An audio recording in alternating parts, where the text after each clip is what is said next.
નમસ્કાર ગુજરાત। આજે આપણે જોશું 21 ફેબ્રુઆરી 2025નું મોસ્ટ ઇમ્પોર્ટન્ટ કરંટ અફેર।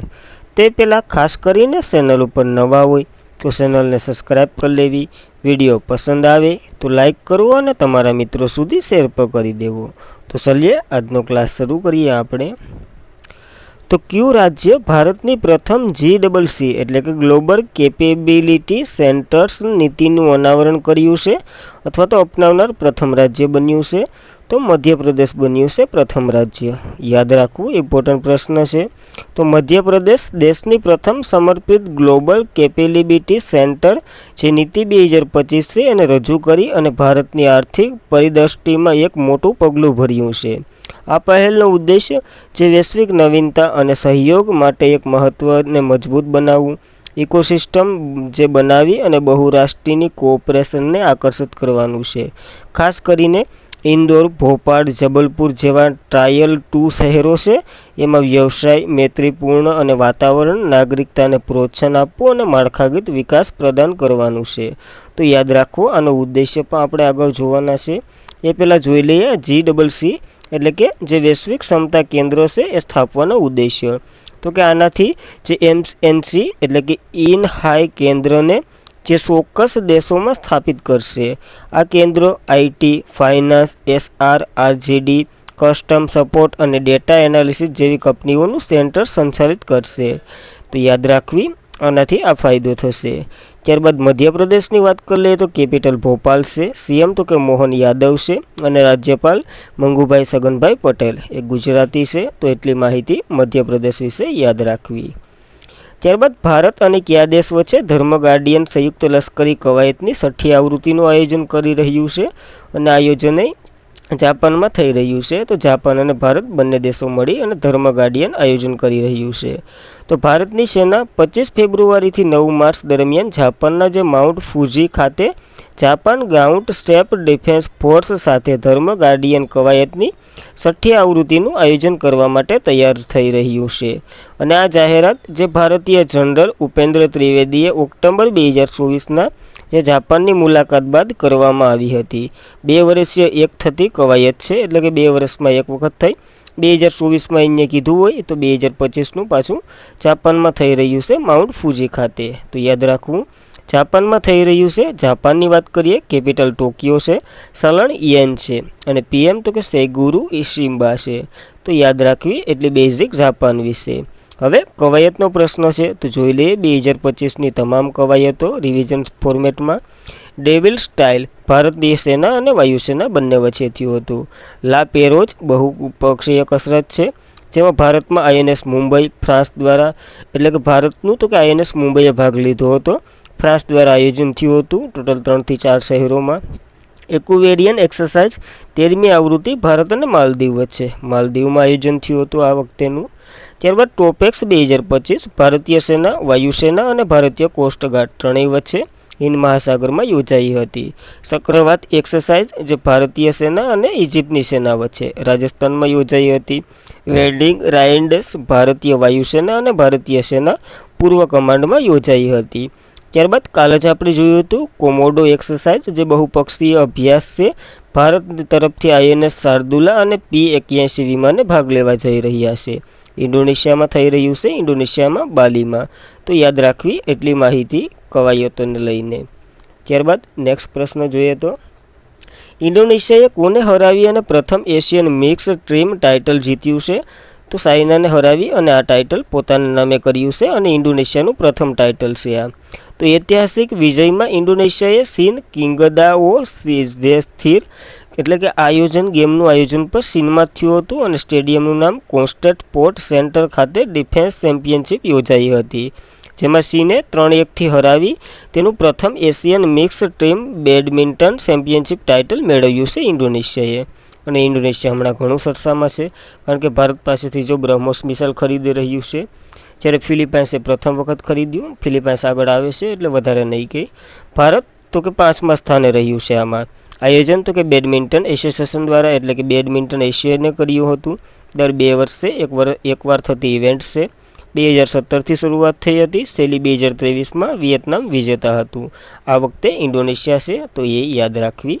જ્યારે ઇન્ડિયન ઓપન બેડમિન્ટન 2025 હમણાં જ યોજાઈ છે, જેને યોંકેશ સનરાઇઝ ઇન્ડિયન ઓપન 2025 પર કહેવામાં આવે છે, કે ત્યાં તો કે કેડી જાદવ ઇન્ડોર સ્ટેડિયમ નવી દિલ્હી ખાતે 14-19 જાન્યુઆરી 2025 દરમિયાન 22મી આવૃત્તિ યોજાઈ હતી.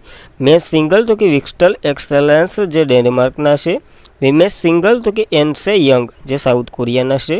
તો આ ભારતમાં યોજાઈ હતી, એટલે યાદ રાખવી ઇવેન્ટ. ત્યારબાદ બેડમિન્ટન વર્લ્ડ ફેડરેશનની વાત કરી લઈએ, જેની રચના 1934માં થઈ હતી. મુખ્ય મથક કુઆલાલંપુર મલેશિયામાં છે, અને પ્રમુખ તો કે પોલ એરિક હેયર લાન્સન છે. યાદ રાખવી એટલી બેડમિન્ટન વિશે માહિતી. ત્યારબાદ ક્યાં પ્રથમ વખત અખિલ ભારતીય ટ્રાન્સજેન્ડર પરિષદનું આયોજન થઈ રહ્યું છે? તો રાજસ્થાનના અજમેરમાં યોજાઈ રહ્યું છે. તો અજમેર પ્રથમ વખત અખિલ ભારતીય કિન્નર મહાસંમેલનનું સ્થળ બન્યું છે, જેમાં વૈશાલીનગર જે ખાનગી શાળામાં આયોજિત ઐતિહાસિક 10 દિવસીય ટ્રાન્સજેન્ડર સંમેલન છે. આ જે 17 ફેબ્રુઆરી 2025ના રોજ ખીચડી તુલાઈ વિધિ સાથે શરૂ થયું. આ કાર્યક્રમનો ઉદ્દેશ્ય સમગ્ર ભારતમાં ટ્રાન્સજેન્ડર સમુદાય દ્વારા સામનો કરવામાં આવતી સમસ્યાને સંબોધવાનું છે.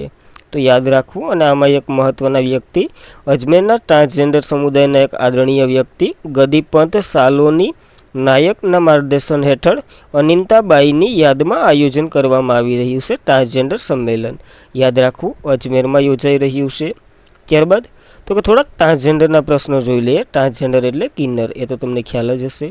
ઝારખંડમાં પ્રથમ વખત ટ્રાન્સજેન્ડર એસપીઓનું સમુદાય જે આરોગ્ય અધિકારી હોય એ અમીર મહંતો બન્યા હતા. બિહારની પ્રથમ trans woman sub inspector Madhavi Madhu Kashyap બન્યા હતા. દક્ષિણ રેલવેની પ્રથમ trans woman TT Sindhu Ganapathi બન્યા હતા. ભારતનું પ્રથમ ટ્રાન્સજેન્ડર સમુદાય ડેસ્ક ક્યાં ખુલ્લું મૂકવામાં આવ્યું હતું? તેલંગાણામાં. અને આંતરરાષ્ટ્રીય ટ્રાન્સજેન્ડર રાષ્ટ્રીયતા દિવસ 31 માર્ચે ઉજવવામાં આવે છે. ભારતમાં પ્રથમ ટ્રાન્સજેન્ડર સબ ઇન્સ્પેક્ટર માનવી બન્યા હતા, જે બિહારના હતા. મધુ કશ્યપ એ આગળ આવી ગયું. કે જે કેરળ સરકારે ટ્રાન્સજેન્ડર સમુદાયને રોજગાર આપવા માટે પ્રાઇડ પ્રોજેક્ટ શરૂ કર્યો હતો. તો યાદ રાખવા એટલા ટ્રાન્સજેન્ડરો જે સરસામાં હતા એ. ત્યારબાદ જે મોસ્ટ ઇમ્પોર્ટન્ટ પ્રશ્ન, કારણ કે જે કેજરીવાલની સરકારે પલટો ફેરવી નાખ્યો, 27 વર્ષ સુધી આપે સરકારે જે ઓલું કર્યું, હવે બીજેપીની સરકાર આવી દિલ્હીમાં. તો દિલ્હીના સીએમ તરીકે નિયુક્તિ થઈ, અને ચોથા મહિલા મુખ્યમંત્રી તરીકે કોની નિમણૂક કરવામાં આવી હતી? કોની નિમણૂક કરવામાં આવી છે? તો રેખા ગુપ્તાની નિમણૂક કરવામાં આવી છે. પહેલાં સુષ્મા સ્વરાજ, બીજા તો કે શોલા દક્ષિત અને આસિતી માર્ગના પછી રેખા ગુપ્તા ચોથા મહિલા બન્યા છે. તો આ માહિતી પણ યાદ રાખવી. અને બુધવારે નવા ચૂંટાયેલા ભાજપના ધારાસભ્યોની બેઠક દરમિયાન રેખા ગુપ્તાને જે ભારતના ધારાસભ્ય પક્ષની નેતા તરીકે ચૂંટવામાં આવ્યા છે. શાલીમા બાગ મત વિસ્તારમાંથી જીતેલા રેખા ગુપ્તા ગુરુવારે રામલીલા મેદાનમાં મુખ્યમંત્રી તરીકે શપથ લેશે. યાદ રાખવી એટલી માહિતી. અને આ એક પોઈન્ટ પણ નોંધવો, કારણ કે બધા જ રાજ્યોમાં, જે રાજ્યમાં બીજેપીની સરકાર હોય ને, એમાં કોઈ અત્યાર સુધી મહિલા મુખ્યમંત્રી નથી બન્યા, એટલે કે સીએમ નથી બન્યા. આ પહેલો રેકોર્ડ છે, તો આ પોઈન્ટ પણ નોંધવો. જ્યારે સુષ્મા સ્વરાજ પહેલાં હતા, શોલા દીક્ષિત અને અતિશી માર્ગના પછી કોણ બન્યા? તો કે રેખા ગુપ્તા બન્યા છે દિલ્હીના સીએમ. યાદ રાખવા ચોથા મહિલા. દિલ્હીની વાત કરીએ તો સીએમ તો રેખા ગુપ્તા હાલ છે. લેફ્ટનન્ટ ગવર્નર વિનયકુમાર સક્સેના છે, કારણ કે કેન્દ્ર શાસિત પ્રદેશ છે, તો એનું ડાયરેક્ટ કંટ્રોલ કેન્દ્ર પાસે હોય. યાદ રાખવી આ માહિતી પણ. ત્યારબાદ હમણાં નવા સીએમઓ બન્યા એની વાત કરી લઈએ તો રાજસ્થાનમાં ભજનલાલ શર્મા, મધ્યપ્રદેશમાં મોહન યાદવ, છત્તીસગઢમાં વિષ્ણુદેવ શાહી, મિઝોરમમાં લાલદુ દોહા, તેલંગાણામાં રેવંત રેડ્ડી, સિક્કિમમાં પ્રેમસિંહ તમંગ, હરિયાણામાં નાયબ સૈની, ઝારખંડમાં હેમંત સોરેન, ઓડિશામાં મોહન શરણ માંઝી, આંધ્રપ્રદેશમાં ચંદ્રબાબુ નાયડુ, અરુણાચલ પ્રદેશમાં પેમા ખાંડુ અને દિલ્હીમાં રેખા ગુપ્તા ચોથા મહિલા બન્યા. ત્યારબાદ ઓમન અબ્દુલ્લા જે જમ્મુ કાશ્મીરના સીએમ તરીકે શપથ લીધા, જ્યારે સુરિન્દર કુમાર જે ડેપ્યુટી સીએમ તરીકે શપથ લીધા છે જમ્મુ કાશ્મીરના. અને જમ્મુ કાશ્મીરના સીએમ આપણે જોયા ઓમન અબ્દુલ્લા. મહારાષ્ટ્રના દેવેન્દ્ર ફડણવીસ બન્યા હતા. તો આ એટલી નવી નિયુક્તિ પણ યાદ રાખવી સીએમને લગતી. ત્યારબાદ પ્રધાનમંત્રી ફસલ વીમા યોજનાને 9 વર્ષ પૂર્ણ થઈ ગયા, એટલે કે 9 વર્ષની થઈ ગઈ આ યોજના. કયા વર્ષે શરૂ થઈ હતી? તો કરી લેવાનું. હવે આમાં કેલ્ક્યુલેટર 2016થી શરૂ થઈ હતી, હાલ 2025માં 9 વર્ષ પૂર્ણ કરી ચૂક્યું. 18 ફેબ્રુઆરી 2025ના રોજ પ્રધાનમંત્રી પાક વીમા યોજનાને 9 વર્ષગાંઠ ઉજવી રહ્યા છે, જે ભારતના ખેડૂતોને સશક્ત બનાવવા લગભગ એક દાયકાની ઉજવણી કરી.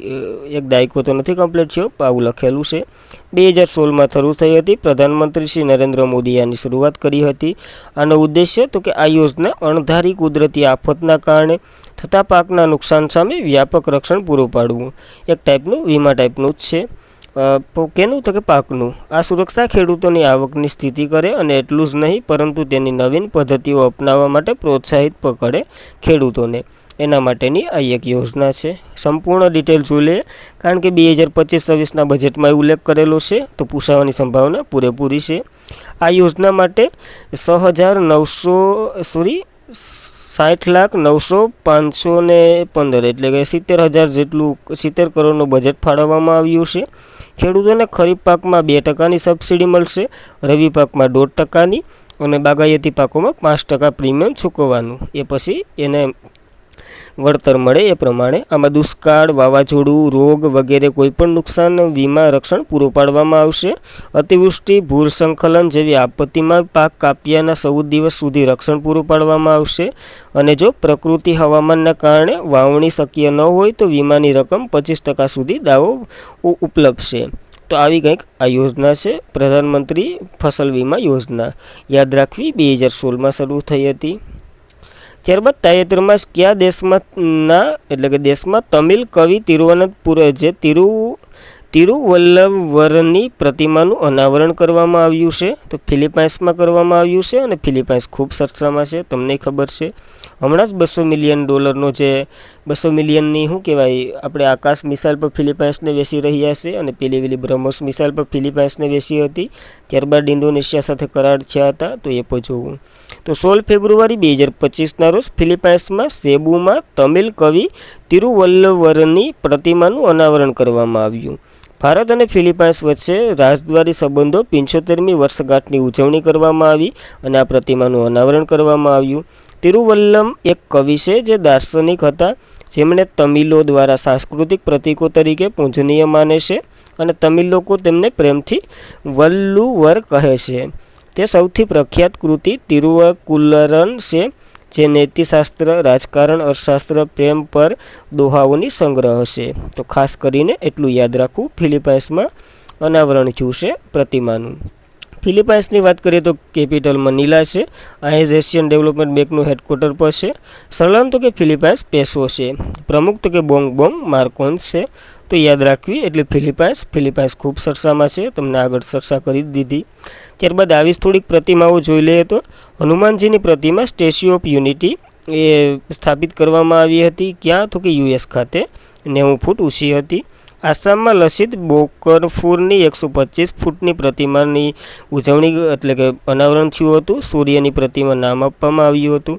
ટેક્સટાઇલમાં હનુમાનજીની પ્રતિમા સ્ટેચ્યુ ઓફ ઇક્વાલિટી યુનિટ 90 ફૂટની જે આપણે કરી. કયા દેશની જે હનુમાનજીની પ્રતિમા સ્ટેચ્યુ ઓફ યુનિટીની સ્થાપના કરવામાં આવી છે? તો કે US ખાતે. 90 ફૂટ. આ વગેરે કોપી થયું. આસામ લસિત વગેરે થઈ ગયું. ભારતીય સેનાએ લદ્દાખમાં પોંગો સરોવર કિનારે છત્રપતિ શિવાજી મહારાજની જે 20 ફૂટની ઊંચી પ્રતિમાનું અનાવરણ કર્યું હતું, જે ઉપપતિ શિવાજી મહારાજ ભારતીય સેનાના પિતામહ તરીકે પણ ગણવામાં આવે છે. એના માટે ક્યાં? પોંગોસો સરોવર ખાતે, એ લદ્દાખમાં આવેલું છે અને અહીંયા ઊભી કરી હતી 20 ફૂટ ઊંચી પ્રતિમા. આ કરંટમાં છે, તો યાદ રાખવી આ પોઈન્ટો પર. ત્યારબાદ ગૂગલે ભારતના ક્યાં તેમનું સૌથી મોટું કેમ્પસ અનંતા રજૂ કર્યું છે? તો બેંગ્લોર ખાતે રજૂ કર્યું છે. તો જોઈએ સંપૂર્ણ માહિતી. તો ગૂગલે ભારતમાં તેમનું પ્રથમ સૌથી મોટું કેમ્પસ અનંતનું અનાવરણ કર્યું, જેમાં સંસ્કૃત શબ્દ અનંત અથવા તો અમર્યાદિત એવો થાય છે. આનો અર્થ જે વિશ્વમાં ગૂગલના સૌથી મોટા કેમ્પસમાંનું એક છે. બેંગલુરુના મહાદેવપુરમમાં સ્થિર અનંત જે 5000થી વધુ લોકોની બેઠક ક્ષમતા ધરાવે છે, આવા કેમ્પસનું ઉદ્ઘાટન કર્યું. આનું ઉદ્ઘાટન તો કે આપણા ઇસરોના જે અધ્યક્ષ છે, કોણ? તો કે વી નારાયણ દ્વારા કરવામાં આવ્યું છે. તો આ કેટલામાં નંબરના છે એ તમારે કોમેન્ટ કરવાની છે. બેંગ્લોરમાં કરવામાં આવ્યું છે ઉદ્ઘાટન.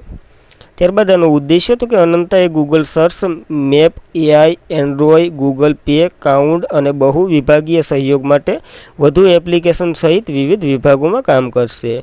અને આના કામ માટે જે આપણે કીધું એ પ્રમાણે સીટો પણ ઘણી છે. ગૂગલની વાત કરીએ તો આલ્ફાબેટ ઇન્કની પિતૃ કંપની છે અને આની રચના 1998માં થઈ હતી. સ્થાપક તો કે લેરી પેજ અને સેંગેન બિંગ્સ છે. મુખ્ય મથક કેલિફોર્નિયા યુએસ ખાતે છે. સીઓ તો કે સુંદર પિચાઈ છે. તો યાદ રાખવી એટલી ગૂગલ વિશે માહિતી.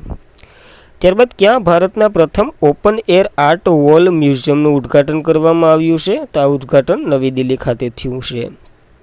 તો વિજ્ઞાન અને ટેકનોલોજી આપણા મંત્રી, એની સાથે જ પૃથ્વી વિજ્ઞાન અને અન્ય મુખ્ય વિભાગોના કેન્દ્રીય રાજ્યમંત્રી સ્વતંત્ર હવાલો ધરાવે જીતેન્દ્રસિંહે નવી દિલ્હીમાં મોસમ ભવન ખાતે ભારતના પ્રથમ ઓપન એર આર્ટ વોલ મ્યુઝિયમનું ઉદ્ઘાટન કર્યું છે. દિલ્હી સ્ટીર આર્ટ સહયોગથી વિકસાવવામાં આવ્યું છે. આ પહેલ ભારતીય હવામાન વિભાગની જે ઇતિહાસ રસ છે, એટલે કે આનો જે આખો ઇતિહાસ છે ને 1889 કે 89માં કે 88માં સ્થાપના થઈ ત્યારનો આખો ઇતિહાસ બતાવશે. આગળ આપણે જોશું સ્થાપના પર. તકનીકી પ્રગતિ અને સમાજમાં યોગદાન દર્શાવતા ભીંતચિત્ર જીવંત શ્રેણીને બનાવવામાં આવ્યા છે. તો ભીંતચિત્ર તમે જાણતા હશો ભીમબેટકાથી, તો એના વિશે ચર્ચા કરવાનો કોઈ ઉદ્દેશ્ય નથી. અને 150 વર્ષની ઉજવણી પણ કરી રહ્યું છે. આ વખતે મોસમ વિભાગનો ટેબ્લો પણ બતાવવામાં આવ્યો હતો પરેડમાં. ત્યારબાદ ઇન્ડિયન મેટ્રોલોજીકલ ડિપાર્ટમેન્ટ IMDની વાત કરીએ તો એની રચના 1875માં થઈ હતી. જેનું પહેલાં હેડક્વાર્ટર તો કે 1889માં કલકત્તામાં હતું. પહેલું ત્યાં હતું, પછી તો કે શિમલામાં કર્યું, પછી પુણેમાં કર્યું અને હાલ તો કે નવી દિલ્હીમાં છે. તો એટલા હેડક્વાર્ટરો ફેરવ્યા. ખાસ કરીને પહેલું અને છેલ્લું યાદ રાખવું. આના ડીજી તો કે મૃત્યુંજય મહાપાત્ર છે. યાદ રાખવું. 150 વર્ષ કમ્પ્લીટ કરી ચૂક્યું છે. ત્યારબાદ આવા થોડાક સંગ્રહાલયો જોઈ લઈએ તો દિલ્હીમાં હુમાયુના મકબરામાં દેશનું પ્રથમ ભૂગર્ભ સંગ્રહાલય બનાવવામાં આવી રહ્યું છે. ભારતમાં પ્રથમ બંધારણીય સંગ્રહાલયની સ્થાપના હરિયાણામાં થઈ હતી. ક્યાં તો કે OP જિંદાલ ગ્લોબલ યુનિવર્સિટી ખાતે. ભારતનું પ્રથમ તબીબી સંસ્થાકીય સંગ્રહાલય ચંદીગઢમાં બની રહ્યું છે. વૈદિક 3D મ્યુઝિયમ ખોલવામાં આવશે વારાણસીમાં. ભારતમાં ક્યાં સંગ્રહાલય રાજનો તાજ કહેવામાં આવે છે? તો આ વિક્ટોરિયા મેમોરિયલ હોલ કોલકાતામાં છે, એને કહેવામાં આવે છે. દેશનું સૌથી મોટું મ્યુઝિયમ તો કે કોલકાતામાં ભારત સંગ્રહાલય છે એ જ. અને ભારતનું પ્રથમ આઉટ મ્યુઝિયમ શહીદી પાર્ક છે, જે તો કે નવી દિલ્હીમાં છે. તો યાદ રાખવા આ બેઠા ક્વેશ્ચનો આમાંથી પૂછાઈ ચૂક્યા છે. વિશ્વાસ ન હોય તો PYQ જોઈ લેવા. ઇજિપ્તના આરબ રિપબ્લિકમાં ભારતમાં આગામી રાજદૂત તરીકે કોની નિમણૂક કરવામાં આવી છે? તો ટૂંકમાં ઇજિપ્તમાં ભારતના રાજદૂત તરીકે કોની નિમણૂક કરવામાં આવી છે? તો સુરેશ કે રેડ્ડીની નિમણૂક કરવામાં આવી છે આ પદ માટે. તો સુરેશ કે રેડ્ડી હાલમાં બ્રાઝિલમાં જે ફેડરેશન રિપબ્લિક ભારતના રાજદૂત હતા, હવે એને ઇજિપ્ત આરબ રિપબ્લિક ભારતના આગામી રાજદૂત તરીકે નિયુક્ત કરવામાં આવ્યા છે. અને આ ટૂંક સમયમાં જ પોતાનો કાર્યભાર સંભાળશે. તો યાદ રાખવું નામ અને અપોઇન્ટમેન્ટ ખાસ કરીને. ઇજિપ્તમાં ભારતના રાજદૂત સુરેશને મોકલ્યા. ઇજિપ્તની વાત કરીએ તો કેપિટલ કાહિરા છે. ચલણ તો કે ઇજિપ્તિયન પાઉન્ડ છે. અને પ્રમુખ તો કે અબ્દેલ ફતેહ અલ સીસી છે. ખાસ કરીને યાદ રાખવા પદો પર. અને આજના માટે એટલું જ હતું. ખાસ કરીને મિત્રો, જો વિડીયો પસંદ આવે તો લાઈક કરવો, તમારા મિત્રોને શેર કરવો અને ચેનલ પર પ્રથમ વખત હોય તો સબસ્ક્રાઈબ પણ કરી લેવી. Thank you for watching this video. જય હિન્દ, જય ભારત.